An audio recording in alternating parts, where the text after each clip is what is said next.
ॐ भूर्भुवः स्वः तत्सवितुर्वरेण्यं भर्गो देवस्य धीमहि धियो यो नः प्रचोदयात् ॐ शान्ति शान्ति शान्तिः Namaste, my dear friends.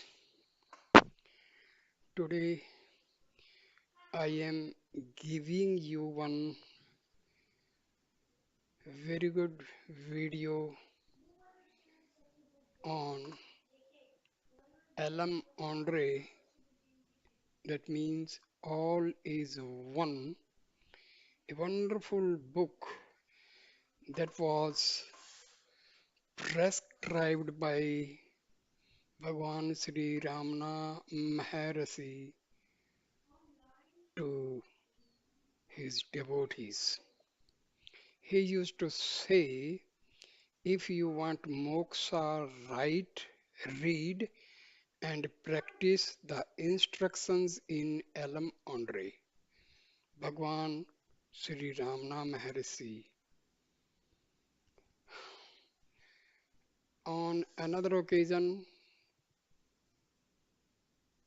Anamlai Swami says that on another occasion, when I asked Bhagwan to select some reading material for me, he gave me a short list of 6 books: Kaivalya Navnitam, Ribhu Gita, Ashtavakra Gita, fourth Ellam Ondre, fifth Savrupa Saram, and sixth Yoga Vasistam.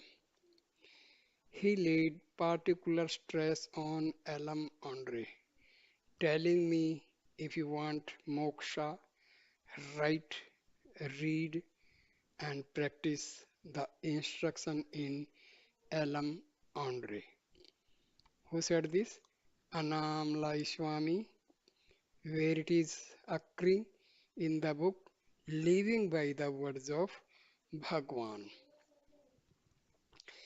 A French devotee who could not speak English and was living in Sri Ramanashram during my last visit asked me to go with him to the Anamlai Ashram for a visit on some personal matter.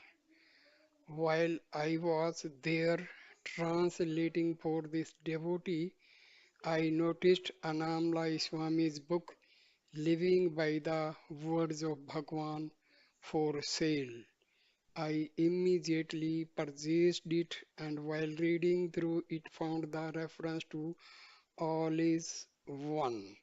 I somehow became keen on knowing more about this book and asked in the Sri Ramanaswaram book depot if an English translation of this Tamil book was available, even though it was also noted to be recommended by Sri Bhagwan in Day by Day with Bhagwan. No one could give me any information about it.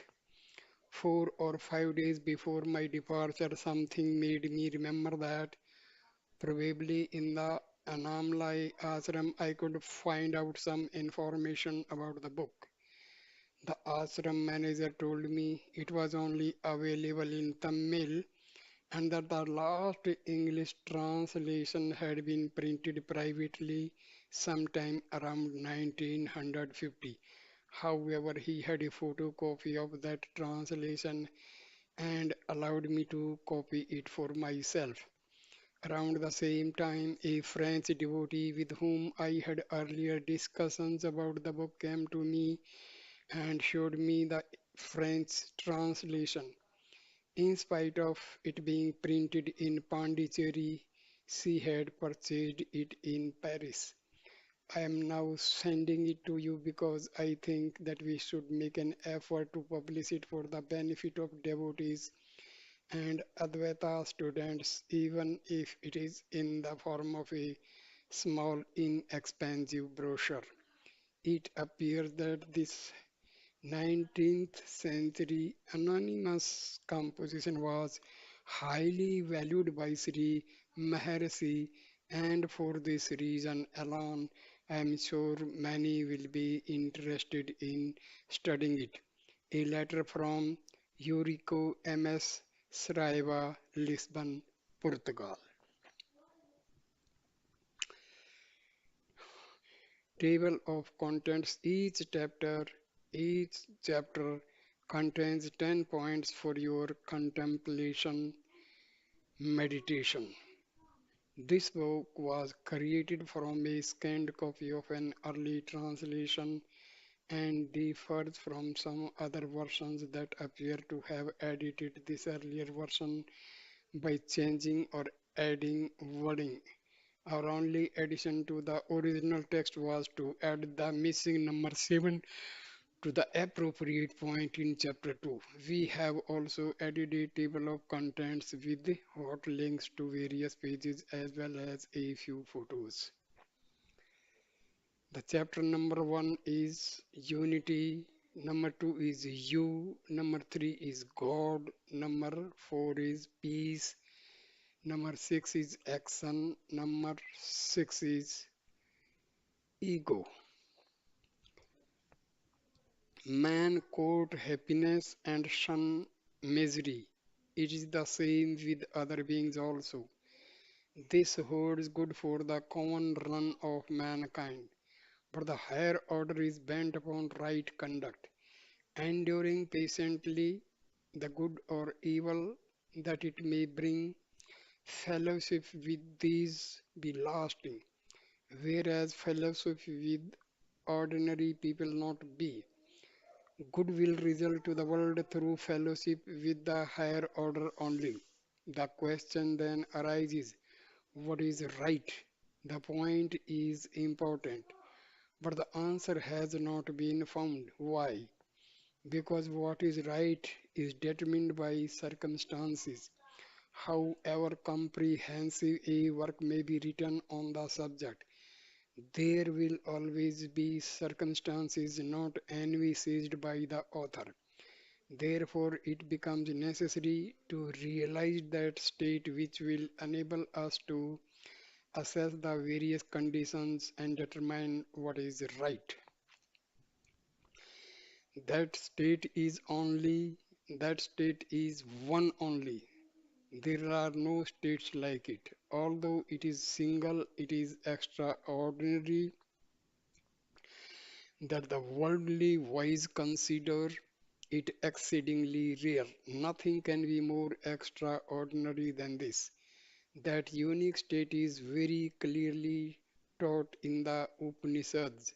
In this book, I have put down the same truth according to my understanding. I have considered it my duty. I do not claim originality. The six chapters of this book are so closely interrelated that some point which may be expected in one chapter may be found in another. Again, a few points which may not be clear on a superficial reading will become clear upon closer study. More may be gathered from major works or sages. Universal Mother, Master, True Sivas, author. Now, before I start the book, let me say some few words. See, there is a word called absolute. That absolute word is actually related to Brahma because everything in this universe is originated from Brahma. Brahma is one. So, the source of this world is one. Our soul is part of Brahma. Soul of every living being is the source for every Atma is Brahma. That means the source of my Atma, your Atma, and Atma of others is the same. That means that is one. Atma of everybody is one because that Atma of everybody is connected to Brahma. So everything is unity. There is no other. There is no second, third, and fourth. Everything is one. Divinity is one. So keep this in mind whenever we say myself, yourself, himself. This is nothing but related to Atma, Atma and Paramatma both are one. So this unity we have to keep in our mind, then only you can understand this book. Because this book was liked by Maharishi too much. You have to go through this book many times. You have to sit, contemplate, meditate on its contents, then you will be able to understand.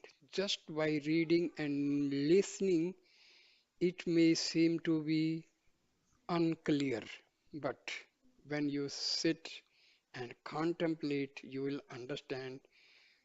Keep the clue what I have given that everything in this universe is originated from Brahma, the God that is one, only one, only one. So this unity is indicated by in all the chapters of this book. So now the first chapter starts. The chapter is unity. First point, all including the world seen by you and yourself, the seer of the world is only one, I told you. Because everything in this universe is originated from the Brahma. That means source of everything. Sentient or insentient is Brahma only, therefore unity. Second point, all that you consider as I, you, he, she, and it is only one. Why? Because everything is originated from Brahma and Brahma is one. Three, what you consider to be sentient beings and what you consider to be insentient, such as earth, air, fire, and water is only one. Why? Because the source of everything is Brahma. That's why everything is one.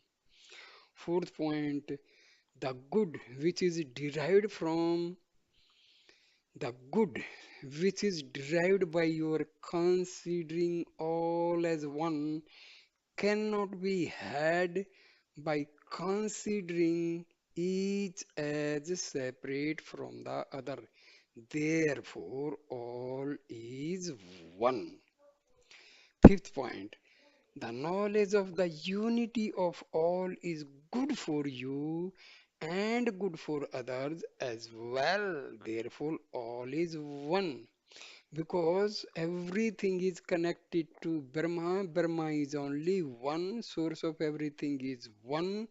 Therefore, something is good for you. It will be good for others. Sixth point. He who sees I am separate, you are separate, he is separate, and so on, acts one way to himself and another way to others, he cannot help doing so. The thought I am separate, others are separate is the seed from which grows the tree of differing actions in relation to different persons. How can there be any lapse from righteousness for a person who knows the unity of himself with others? As long as the germ of differentiation is there, The tree of differing actions will flourish even unaware. Therefore, give up differentiation, all is one only. All things are originated from a single entity, that is Brahma. Seventh, ask if in the world all things appear different, how can I consider all as one? Is there any way of gaining this knowledge? The reply is, in the same tree we see leaves, flowers, berries, and branches different from one another, yet they all are one because they are all included in the word tree. Their root is the same, their shape is the same. Similarly, all things, all bodies, all organisms are from the same source and activated by a single life principle. Therefore, all is one. What is that single life principle?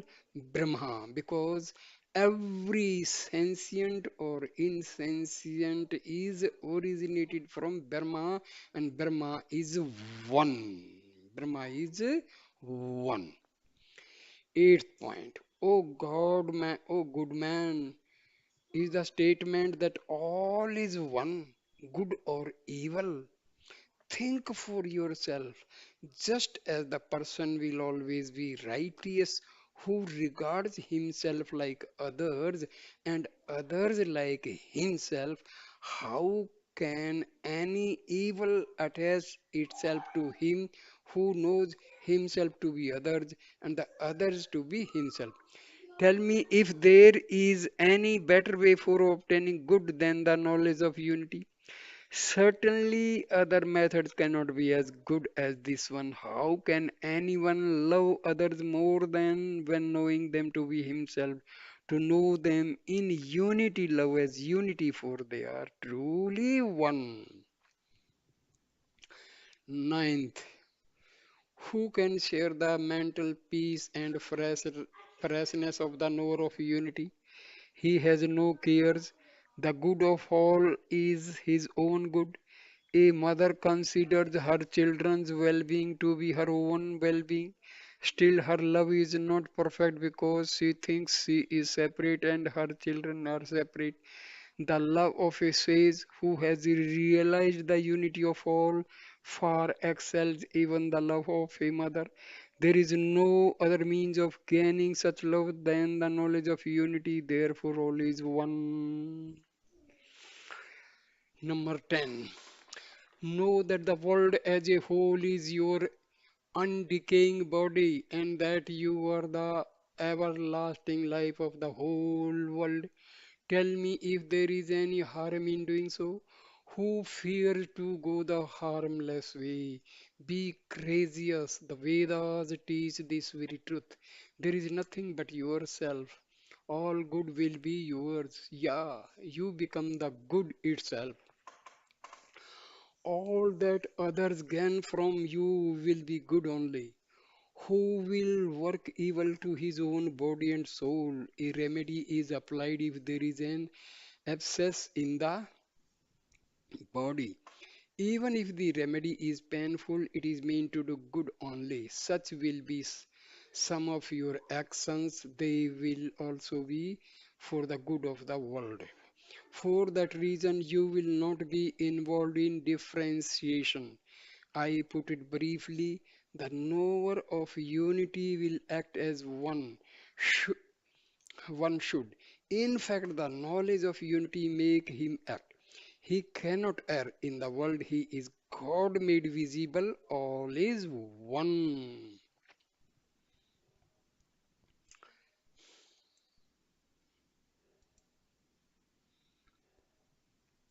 Next chapter number 2, you. First point, who are you? Are you this body? If so, why are you not aware of a serpent crawling on it when you are in the deep sleep? So, then can you be this body? No, certainly not. You must be other than this body. Second, sometimes in sleep you dream. There you you identify yourself with someone. Can you be that one? You cannot be. Otherwise, what becomes of that individual on your waking? You are not he. Furthermore, you are ashamed of having identified yourself with him. Clearly, you are not that particular person. You are the one that stands apart from him. Third, recall the state of dreamless slumber. What is your state then? Can what you be true nature? Can that be your true nature? Surely you will not subscribe to this belief. Why? Because you are not so foolish as to identify yourself with the massive darkness which obstruct you from knowing the state you are in. Discerned by the intellect from the things around, how can you admit yourself to be the same as ignorance or blanks? Or how can it truly be your real nature? It cannot be. You are the knower who knows that this state remains one of dense darkness veiling your true nature. How can you be that which you have experienced and condemned? Therefore, you are not the dark ignorance of deep sleep. You stand apart from this too.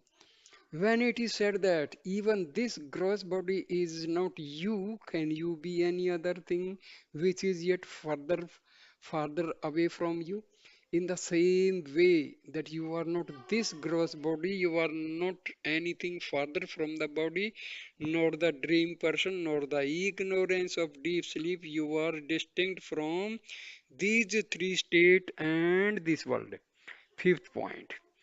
These three states can be reduced to two conditions only, namely the one of the subject and object, and the other is the unawareness of the subject on itself. The former includes the waking and dream states, whereas the latter represents deep slumber. All your experiences are comprised in these two conditions only. Both of them are foreign to you. Your true nature remains distinct from them. 6. If you ask what that is, it is called Turiya, which means the fourth state.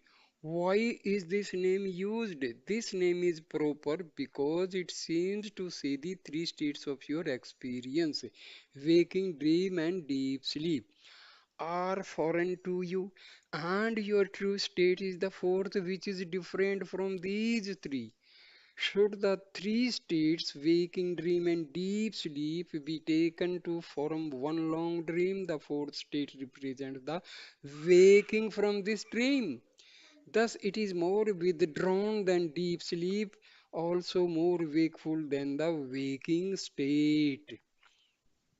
Seventh, therefore, your true state is that fourth one which is distinguished from the waking, dream, and deep sleep states. You are that only. What is this fourth state? It is knowledge which does not particularize anything. It is not unaware of itself. That is to say, the fourth state is pure knowledge which is not conscious of any object but not unconscious itself. Only he who has realized it, even for a trace, has realized the truth. You are that only.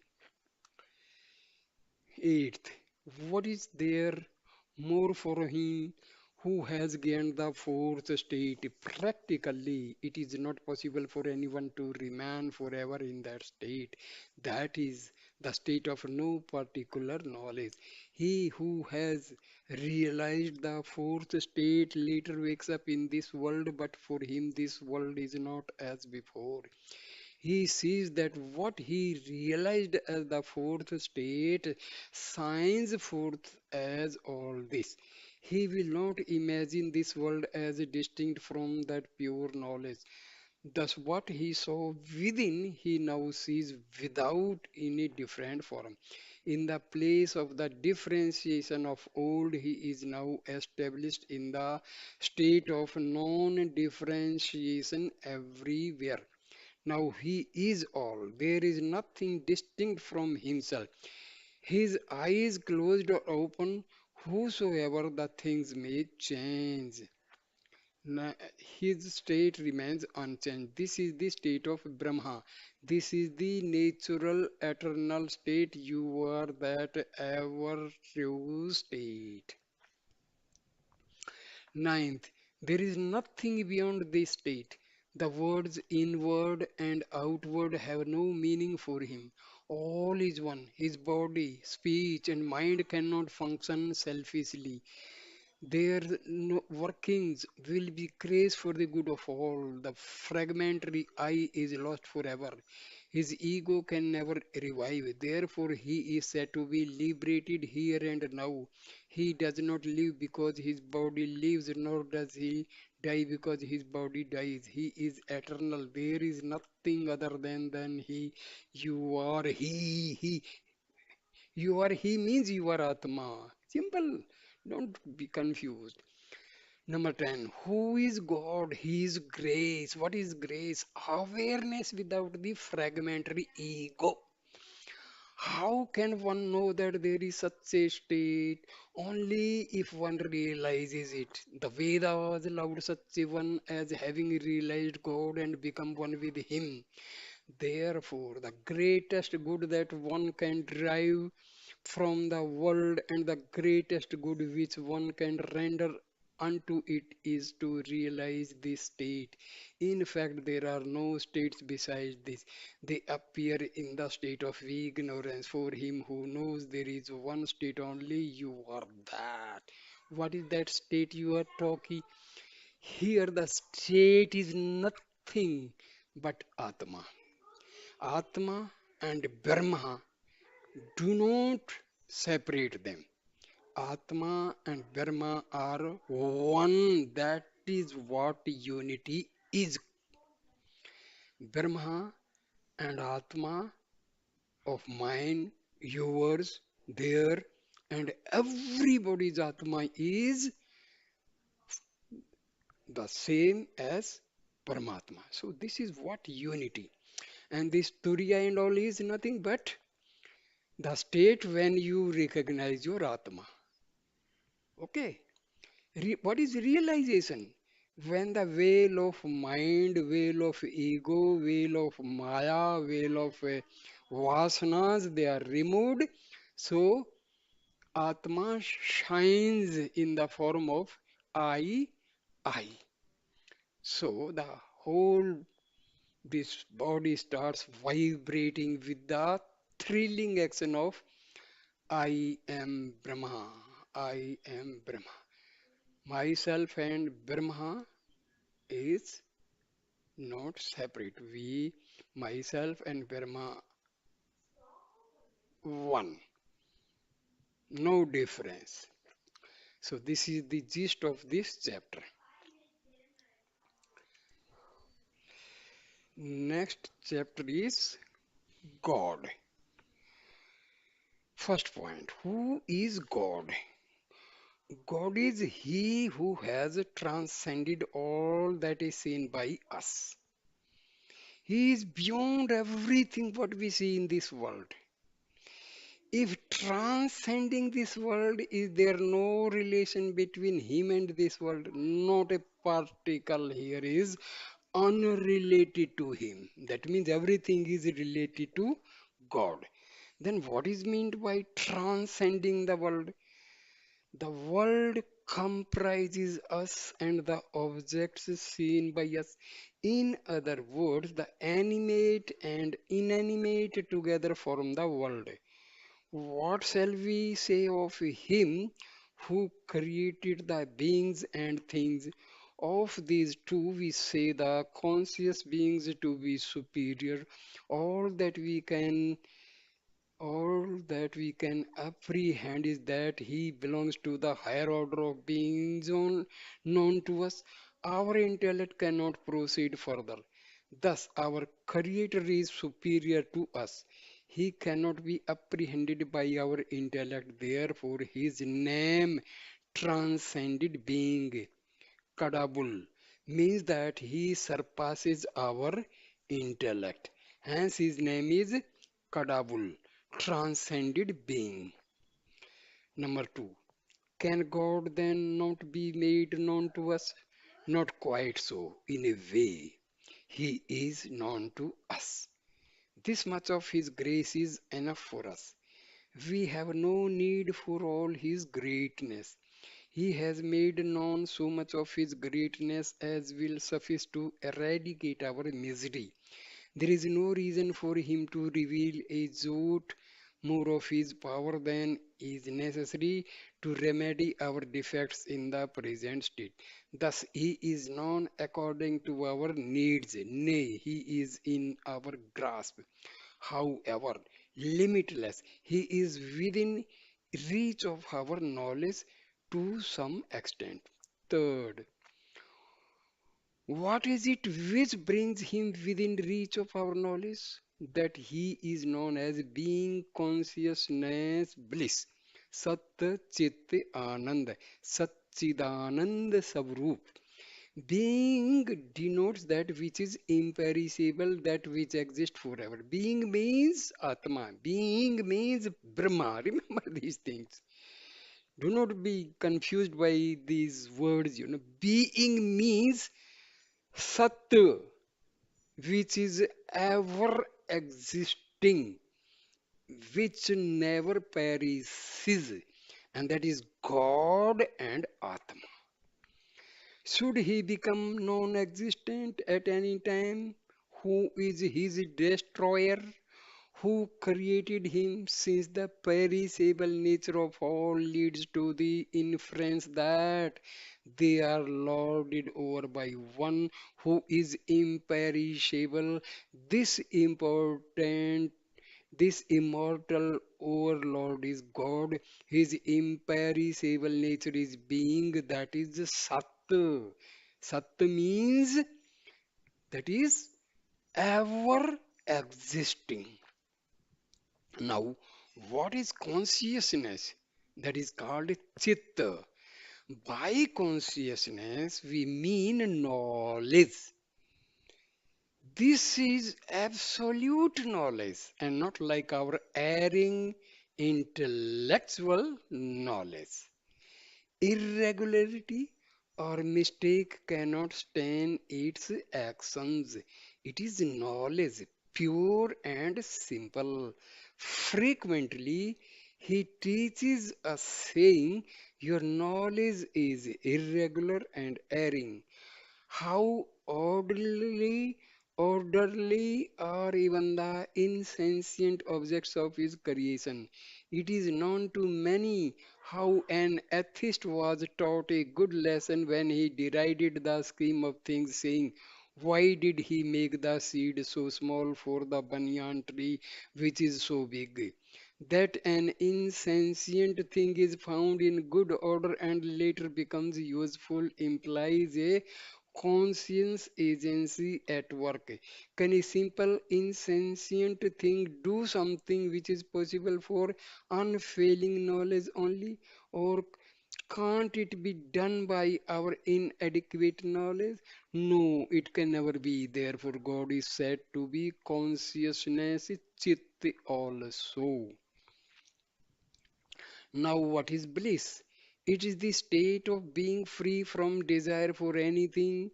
It is peace which is ever full.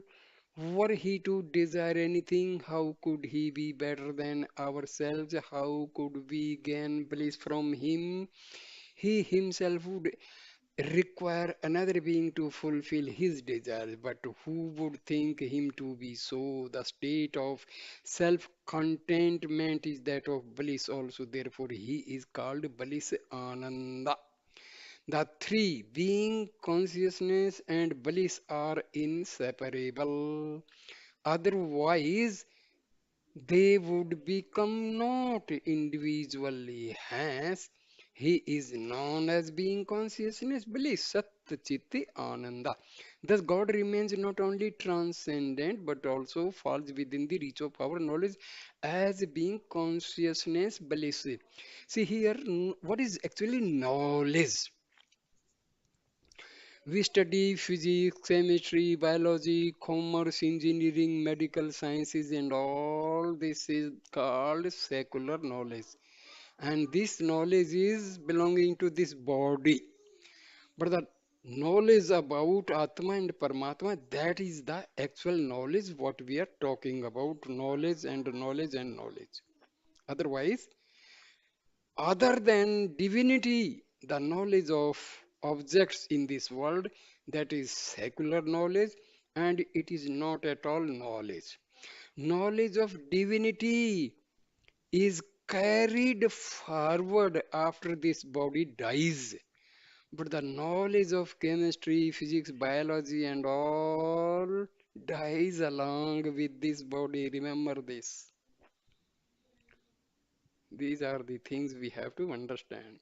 Fourth point. He who has gained the fourth state and sees all as one, only he knows God truly as being consciousness bliss.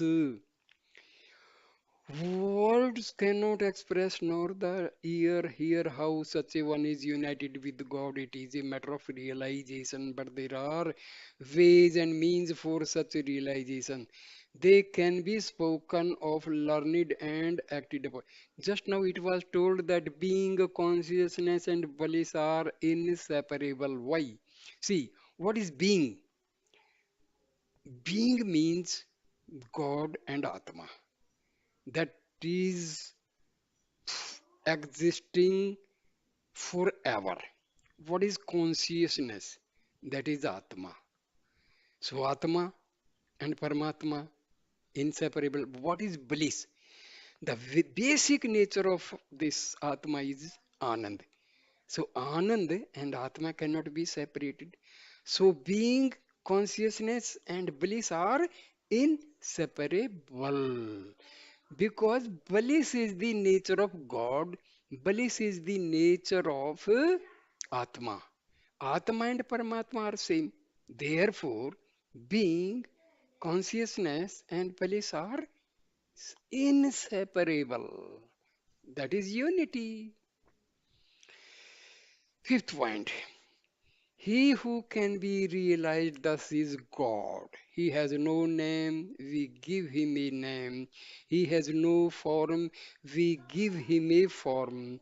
Where is the harm in doing so? What name is not his or what form is not his? Where is the sound or form in which he is not? Therefore, in the absence of true knowledge of him, you can name him as you please or imagine him as of any form, so to remember him. Your hope for his grace without any effort on your part is utterly fruitless. Should it be possible to have his grace without any effort on your side, all would be alike. There would be no reason for any difference. He has shown us the ways and means. Make effort, reach the goal, be happy. Your idleness and selfishness make you expect His grace without your effort. The rule for all is for you too. Do not relax your efforts. God can be realized by your efforts only. So we have to put effort. How we put effort?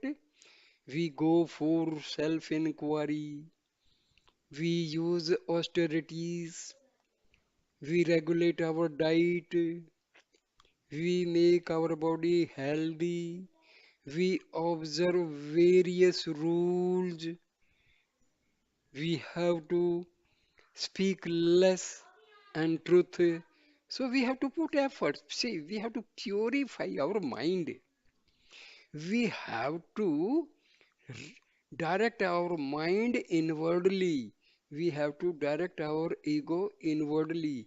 We have to eradicate our vasanas. We have to have control our tongue in two ways, by speech and by taste. So we have to put efforts. Sixth point, there is an effort which excels all others. This may, however, appear to be less effective than devotion to God with name and form. Nevertheless, this is the more efficient. It is simply the love which you extend to all beings, whether good or bad. In the absence of such love to all, your devotion to God amounts to a mere parody. Of what use are you to God that you seek fulfillment of your desires from God without doing your duty toward the needy in the world must be attributed to your selfishness. In God's presence, there is no use for such. The workings that take place in His presence are all unselfish. Therefore, think that all the centers are His and He is in all the centers, and thus He devoted to Him. God is truly bound by such high devotion. See, we pray to God. Our prayer must be selfless. There should not be any selfishness. So, selflessness is the basic tenet of prayer. Whenever we make a prayer to God, we request anything, we demand anything from God, make sure that demand must be on behalf of each and everybody in this universe. Oh God, give me peace. No, oh God, give all the living beings on this earth peace. Oh God, shower your bliss on all the living beings on this earth. Oh God, make all of us healthy. Never say for me. Never, never, never. That prayer will never be granted. Your prayer can be granted when the prayer is not having the selfish demand. So your prayer must be selflessness. It must be combined with selfishness. There should not be anything like selfish. Seventh point. As you go on ascribing names and forms to God and showing love to all because you have understood all names and forms to be His, your mind will gradually mature. Just as the taste improves with the ripening of a fruit, so also you will recognize the waxing of good and the waning of evil in you. As your mind matures, there will come a time when you should meet your master. This is not to say that you go to search of him or he comes in search of you. At the right time, the meeting will happen. All are moving in their own ways. Your fitness brings you together, makes you trust him, makes him teach you the right way, also makes you follow his instructions. That is the state way to reach God, which is to gain the fourth state. You will follow the way and teach your goal, which is being consciousness bliss, which is God. So, never be selfish. Even while praying, pray on behalf of each and everybody, be he good or bad, be your friend or foe, irrespective of in what way one another is related. Always pray for the welfare of everybody without any selfishness. So you must be selflessness, not selfishness. So your prayer must be with selflessness, not selfishness. Eighth point. The way shown by the Master is final, state, and making for unity. It is well tried, natural, and free from pain. When you are following the way shown by the Master, doubts will not arise. There will be no fear, or not fear and doubt, the characteristics of the ways of darkness. How can they meet you in the way of truth shown by the Master? In this manner, the way will itself speak to you and say that it is the right one. In that way, there will be nothing more for you to do but to meet your Master and learn from him. That way will be familiar to you as the Master and God have made it so. Before you, he had treated the way, he has shown you the way, and you are following him. To how many will you show the same way? And how many more will follow the same way later? Obviously, fear and doubt have no place in the way of truth. When once you have taken a step forward, you will step back. The master's help is only for the first step forward. You need not do anything for your master in order to have the way shown to you. Know him to be the messenger of God sent down to disclose the way to the fit who have become ripe by their own efforts in either or both the direction mentioned earlier. It is God who sends his godly messenger just when you are ripe. Remember this. See, when your mind and you are completely purified, your ego is purified, your vasanas are gone, bad vasanas are gone, negative vasanas are removed. That time you are a ripe soul, you are a ripe sadhaka. That time God will send someone as your preceptor. God Himself may come or may send some other person, or see, remember, it is not bodily presence because God is what? Energy, power. So you will definitely receive the help of God in one way or the other way. It may be physically, it may be subtle ways. So don't worry, but you will be definitely given help by God. Ninth, practice with faith in the period of ignorance is called bhakti. The same with knowledge is called jnana.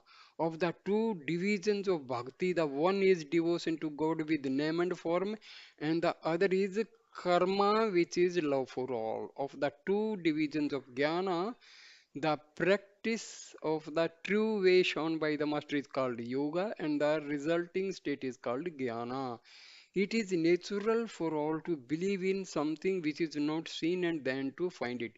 Those who do not believe can never find. Therefore, the believers will gain something sometimes or other, and the unbelievers never gain anything. You can believe even for the simple reason that faith in God is not harmful. Thereby, you can share the good effects. This world is meant only for creating faith in you.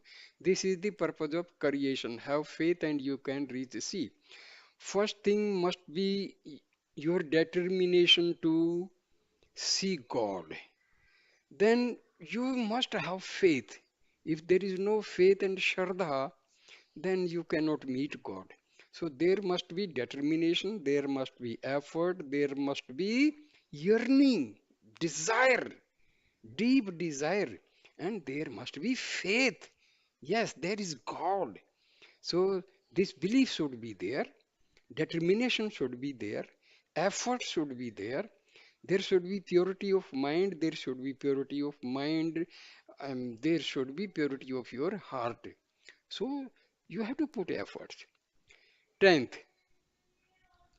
though you may not believe all that is said of God, believe at least there is God. This seed is very potent in its growth. It is it is so mighty as to negate all else and fill all by itself. It is so almighty that you will not see anything besides God, not even yourself. truly God is all. So God is all.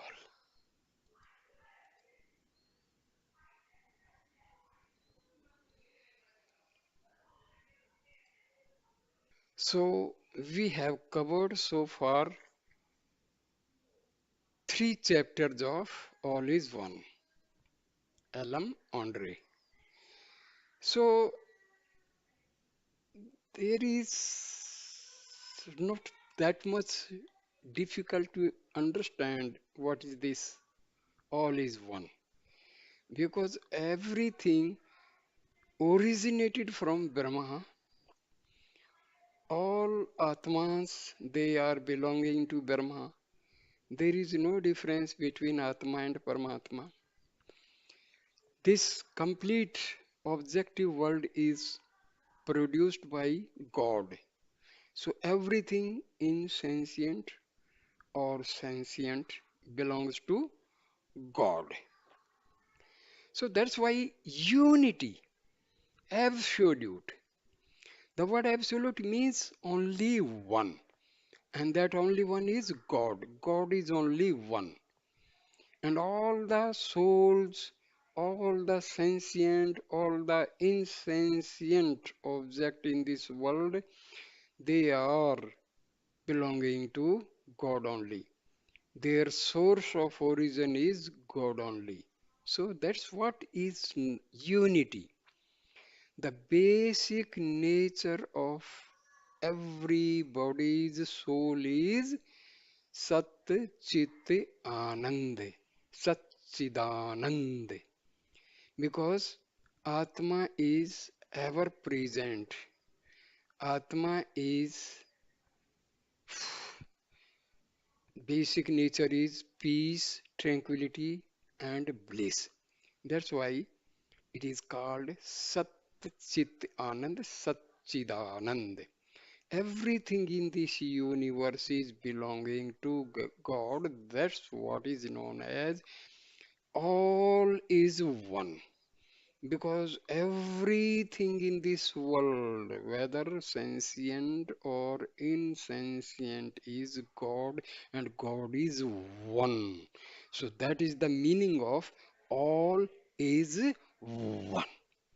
So first part of this book I end here, and please share, like, and comment on this video and subscribe my channel. Thank you, my dear friends. Thank you so much.